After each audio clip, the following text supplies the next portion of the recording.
this fucking guy. Would you send this sailor to a war zone?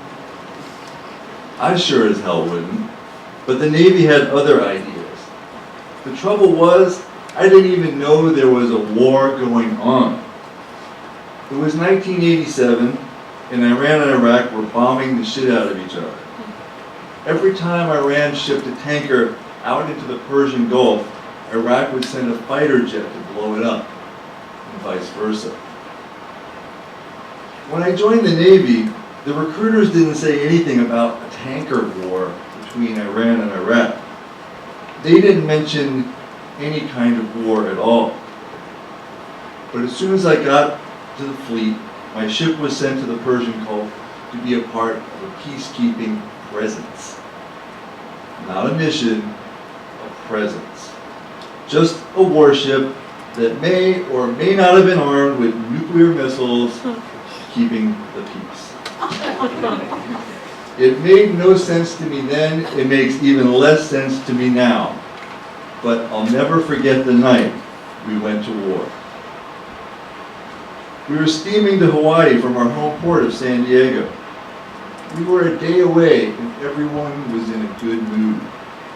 I was sitting on the helicopter deck with some shipmates, taking in the sunset, listening to Jane Says by Jane's Addiction, when the captain broke in over the 1MC. The USS Stark had been attacked in the Persian Gulf. He didn't tell us the numbers, only that sailors had been killed and that the ship was in danger of sinking.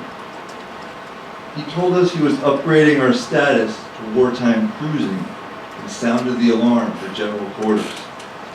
This is not a drill. It's something I would hear over and over again that night and the following day. This isn't a drill. This is war. But was it? Our ship's nickname was the Battle Frigate. We were supposed to be ready for anything. But I was new to the ship, and I wasn't ready for shit. I didn't even know my way around. During a drill, someone would shout, "Lady FDC order, give me PQ-50 submersible pump!" I'd run off with no clue where I was going. PC where? What? PC. Fuck, I don't know. While my shipmates thumped their chests at the prospect of going to war, I secretly hoped our readiness wouldn't be tested. Here's what happened to the Stark.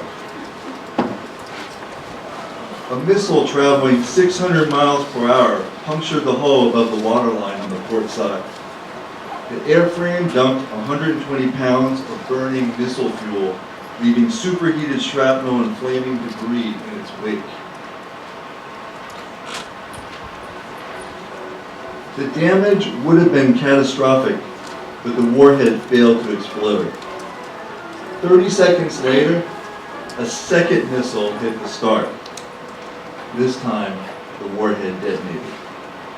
The explosion gasped a gaping hole in the hull. Fires blazed in the berthing compartments, with temperatures exceeding 3,500 degrees. Anything that could burn, clothing, curtains, mattresses, ignited instantly. The attack claimed the lives of 37 American sailors. 21 more were wounded. It felt really weird to pull into Pearl Harbor with all the flags at half-mast. Gliding through a harbor carpeted with the hulls of sunken warships, it finally hit me.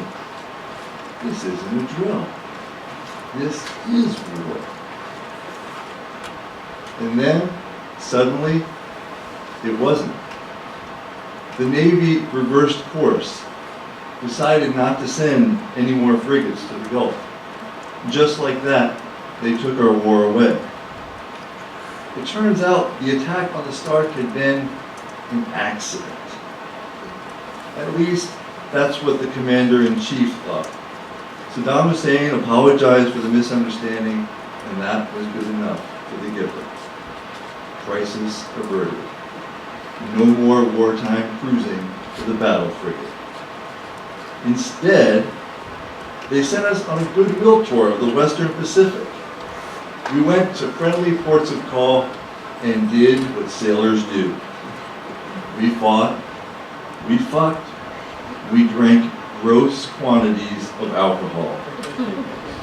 These were things I felt equipped to do.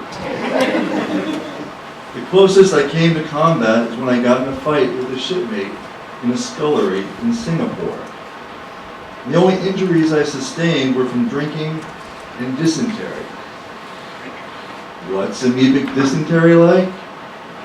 I was painting the waterline in the Philippines when my shipmate broke the one unbreakable rule of small craft seamanship. Don't stand up in the boat. He stood, the boat tipped over, I tumbled out and swallowed a mouthful of harbor water, and the bacteria you find in things like dead animals and raw sewage took a joyride through my immune system, and I spent the next 2 days sitting on the toilet with a bucket in my lap wondering, fore or aft? Answer, both at once. That's what amoebic dysentery is like. On our way back home, we stopped off at Hawaii again. I've changed since our last time at Pearl. I wasn't the same sailor.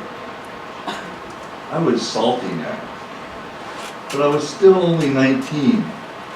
I wanted to see if the tricks I learned in bars and brothels overseas worked on American girls in Waikiki. But the bouncer wasn't having it. To him, I was just another underage squid. So I made up a story. I told him my ship had just come back from the Persian Gulf, where I spent the last 6 months in a war zone. It was some gnarly shit, man. The bouncer didn't know anything about the Persian Gulf. He'd never heard of the USS Stark. And to my great shame, that's where my war story ends. Bragging about my participation in a war that I had no part in and the government wanted no part of. It was the same deal when I got out of the Navy and went to college. Nobody remembered the Stark. The event that changed the course of my life and defined my time in the fleet was little more than a faintly remembered news item on CNN. A few years later, after the first Gulf War broke out, I expected the U.S. propaganda machine to take up the Stark and remind Americans of the steep price we'd already paid. But it didn't happen. The rallying cry, "Remember the Stark," never sounded. Not during the Second Gulf War, not during the occupation of Iraq. The Stark is forgotten. Today, I carry the memory of the Stark with me wherever I go. Engulfed in flames, listing badly, the crew saved that ship. In the weeks leading up to the attacks, they performed drills blindfolded so that everyone would know what to do when the lights went out and the smoke filled the passageways. We've done drills, but not like that. If it had been my ship, I'm certain it would have sunk. I have the date, May 17th, 1987, tattooed on my arm. It sits below an image of the ship that, if not for the extraordinary readiness of the crew, would have become an iron coffin. Each year, I feel a little closer to those sailors, even though I was an ocean away. Sometimes people ask me about my tattoo. I tell them what happened on May 17th. And I ask of them the same thing I'll ask of you tonight. Remember the Stark. Thank you. Jim Ruland.